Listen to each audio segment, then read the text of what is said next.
Hi everybody, it's Anne here from Positively Papercraft, and I'm back again with another tutorial.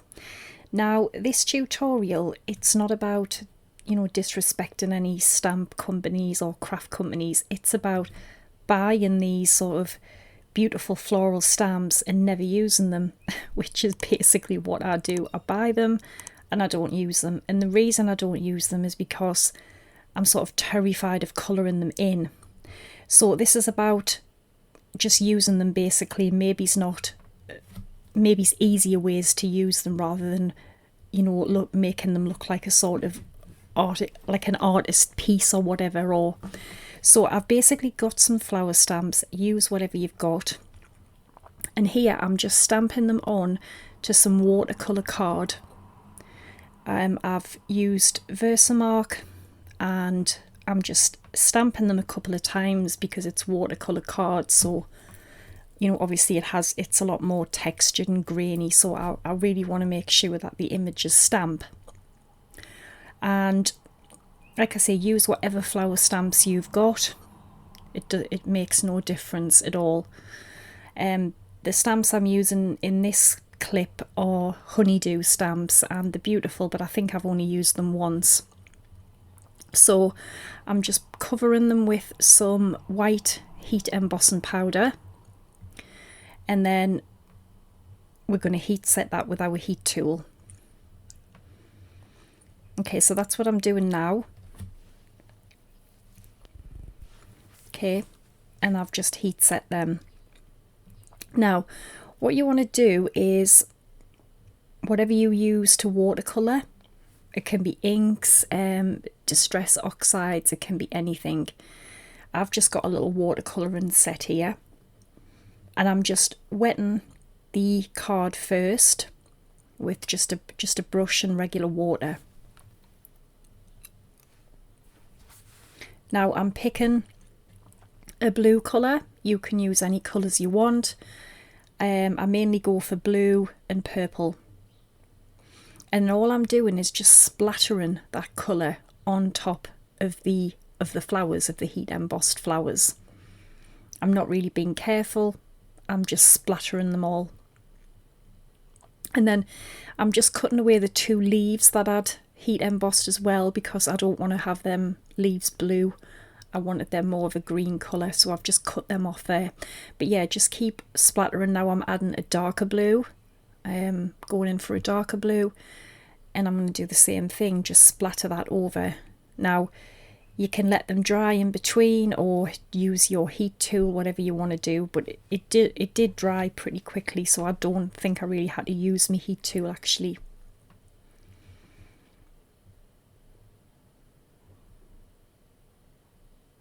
And I'm just patting it with a paper towel where it's a bit too wet. So now I'm going in with a darker purple, and I'm going to do the exact same thing. Just splatter it over the images that we'd heat embossed. And this is a way to get a sort of watercolour look without having to be an artist or feel like you have to be an artist. Because I'm just being completely honest with you, I think I've sort of worked myself up into a bit of a tizzy about colouring in. And you probably know, look through my videos, I don't do a lot of coloured stamped images and florals. I do, but I'll probably just heat emboss them and leave them plain, because like I say, I've just kind of got this irrational fear now of colouring in, and I need to try to work on it because it is a bit of a problem for me. So I'm fussy cutting them out there. There was no dies with this stamp, and I've just fussy cut them all out. Pretty easy to do. Okay, and then what I'm doing now is I've just took a piece of card and I have covered the back in double-sided adhesive, and all I'm doing is just cutting this card into strips, different width, like different thickness of strips, skinny ones, medium, a little bit thicker, whatever you want to do. And that's because I'm going to make my own background rather than using a background die. I want something in the background of the card, so I've just decided to make my own sort of striped background.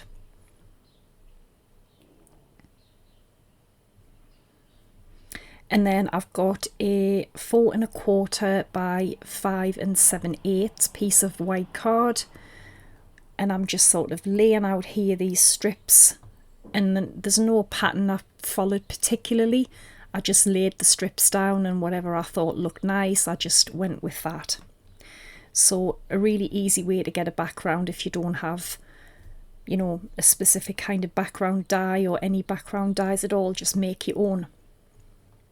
And just keep sticking them down, then I turn them over and I just trim off the excess pieces, and then I can use them again rather than, you know, because they're quite long, the pieces that I cut, so I could easily get another card or use them on this card as well. And that's all I'm doing, just sticking them down. But yes, it's about actually using what we buy. If I see floral stamp sets, you can guarantee I'll buy them, but I don't use them. The ones I showed you in the beginning of this video, I hadn't even opened them. And again, it's this colour and barrier thing that I feel like I've kind of worked myself into, where I feel like they have to look like professional, and I've been an artist for 10 years and it's not the case, so I avoid them, and I don't want to avoid them, I want to use them.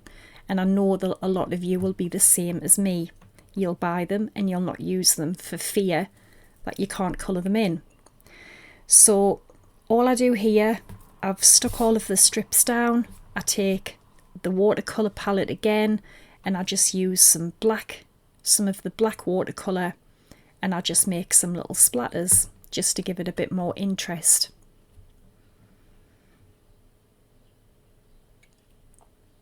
So really simple. And then now it's just going to be a case of positioning the flowers that we did, where I'm happy with them, where I decide I want them, and just gluing them onto the front. And you could use loads of different colours to do these. You can experiment, use reds, greens, oranges, whatever you want, and just see what different kind of looks you can get. And you can use any flower stamps. It doesn't have to be, you know, it can be anything, whatever floral stamps you've got. Or you may not even want to use floral stamps, you could use something else. And I'm just taping the card front down on a black card base. And then I'm just going to start and assemble it together. And I think it does look really effective. Because I think we have this pressure that they have to look perfect, which I've done a video about this before. I'm so tired of it, and it's going back to that where, you know, we feel like they have to be perfect. So I've just heat embossed a sentiment there. It was from one of the stamp sets that I showed you in the beginning, and I think it is sending you best wishes. And I heat embossed that with white powder onto a black piece of card, and then I'm just going to pop a couple of foam pads on there and attach that to the front, and that's it, easy. No pressure to be an expert colourist.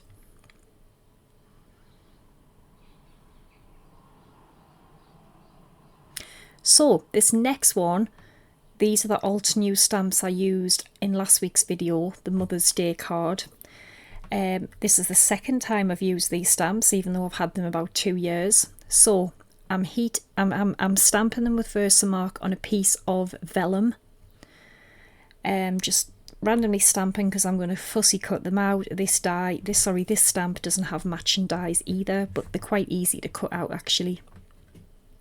So I thought it was easier to just stamp them with a block instead of putting them in the stamp positioner. So I'm stamping a few leaves as well, and what we're going to use on this one is alcohol inks. I've had a few alcohol inks for a long time. I think I've used them a couple of times. They are beautiful, but I thought let's get them out because I think this would look really nice. So I've heat embossed them with the same white embossing powder again. And now I'm just going to heat set them with my heat tool. Obviously you need to make sure it's, you know, acetate that you can heat emboss. Sorry, vellum that you can heat emboss. So I'm going to turn the vellum over so it's on the reverse. I've got a bit of isopropyl alcohol in that bottle, and I'm just going to get some colours of alcohol inks, purples, blues, and that's a little sort of blower. I think you can get them as like a camera lens cleaner, I think that's what they may be. And I'm just putting some of the inks down, and I'm going to just start sort of blowing it around just to create patterns, just like you would with alcohol ink. And then I'm just adding some more of the isopropyl alcohol, doing the same thing, and just, you know, getting some pretty patterns with it really. And the reason I turned it round was because it stained the heat embossing when I did it on the heat emboss side. So I wanted to still maintain that white powder, the white heat embossing, so I turned the vellum over to do this. You can see there I've done a lot of it there. And the leaves, I brought out some green alcohol inks because I wanted them obviously more of a green colour. So just the same sort of thing as to what I did with the colours for the flowers. Just put some down and just start blowing it around. So that's that done. And then I'm basically just going to fussy cut them out. Okay. And as you can see there, when I turn it back the right way, it's still kept all that nice sort of white heat embossing.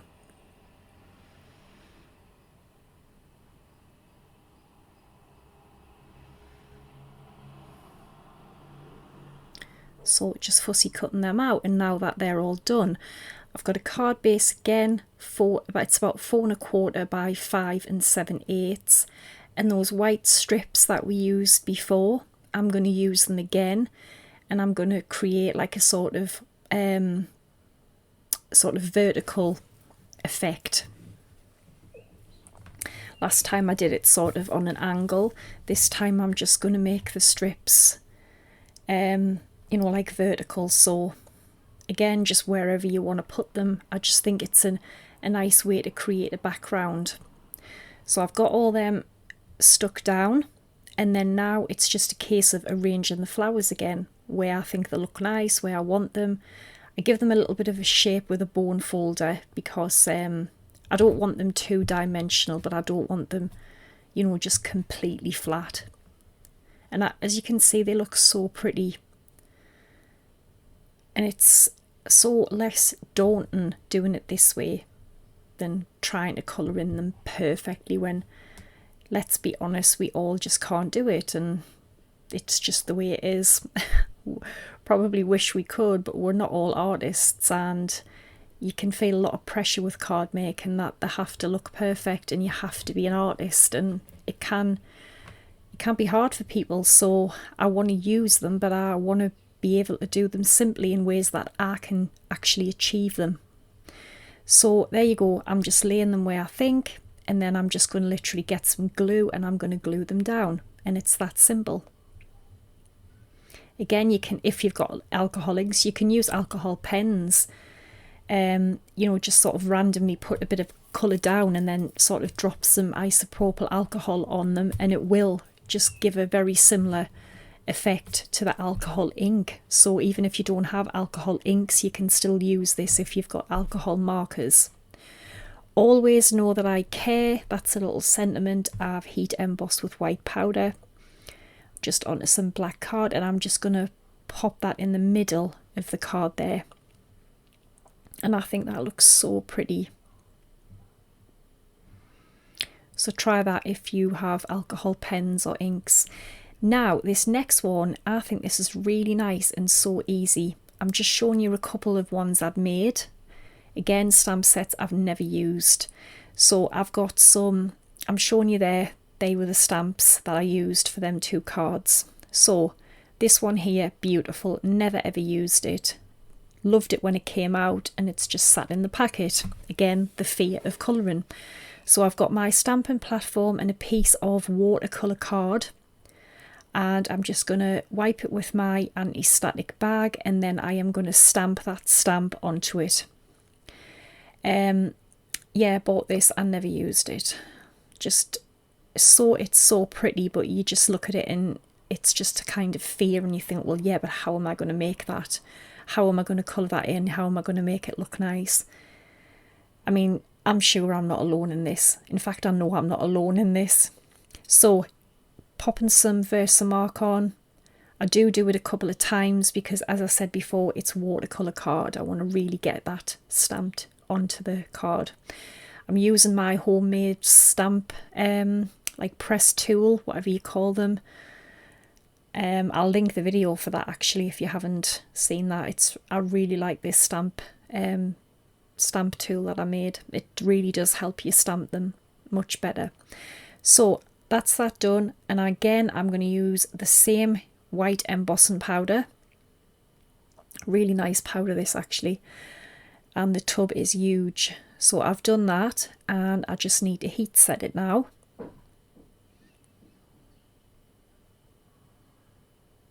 But you could use gold powder, copper, silver, whatever you want to try. It doesn't just have to be white embossing powder.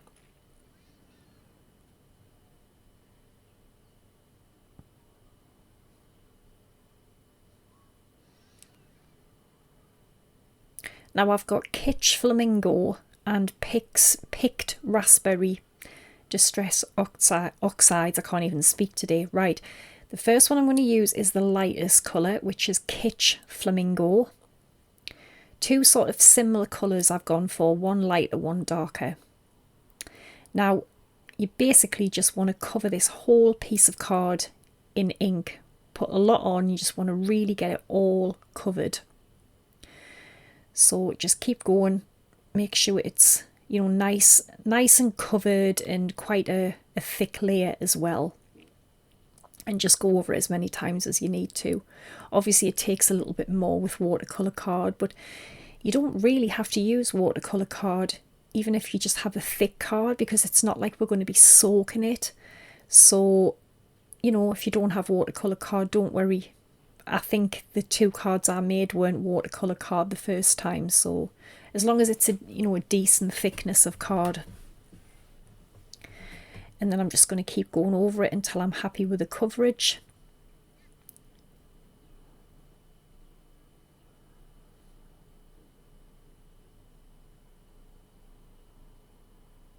And I'm just cleaning that off, and then I'm going to go in now with the picked raspberry, which is, it's a darker shade. So I've got the picked raspberry there, but before I do it, what I do is I get my watercolour brush. In a minute, I get the watercolour brush and I just start going over the petals or the flower and just taking away a bit of the ink that we've put down already. So just a wet brush and just, you know, swirling it around and rubbing it on a paper towel and taking away a bit of the ink so the image looks a little bit lighter, the stamped image.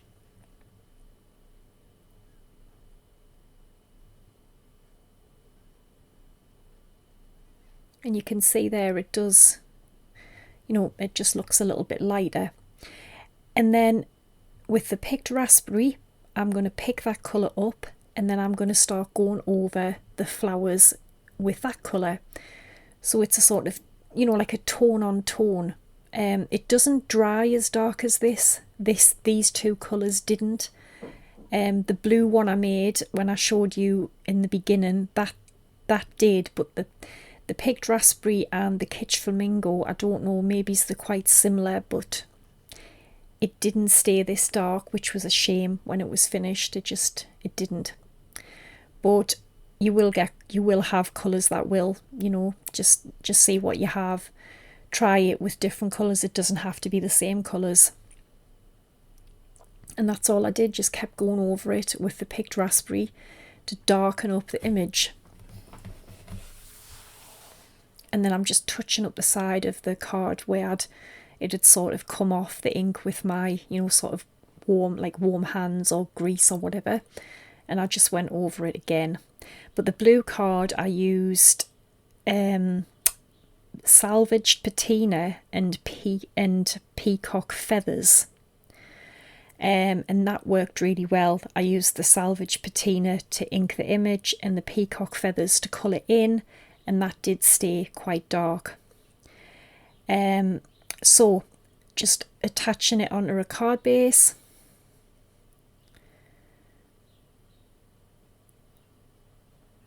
But if you check my blog, the link will be under the video. It will take you direct to the post and you can read the colours I used and stuff like that. I'm just putting a thanks little die cut over the top, and I put a little heart gem on, and that is basically it. So I hope it's helped you to actually use some of your stamped images and stuff, use your stamps, and feel like, you know, why do you keep doing it and buying them and not using them? So yeah, that blue one there, and the darker blue was just prized ribbon and peacock feathers. So it was two different colours I used completely. So I hope you've enjoyed them, and happy Mother's Day, and I will be back again soon. So take care and bye for now.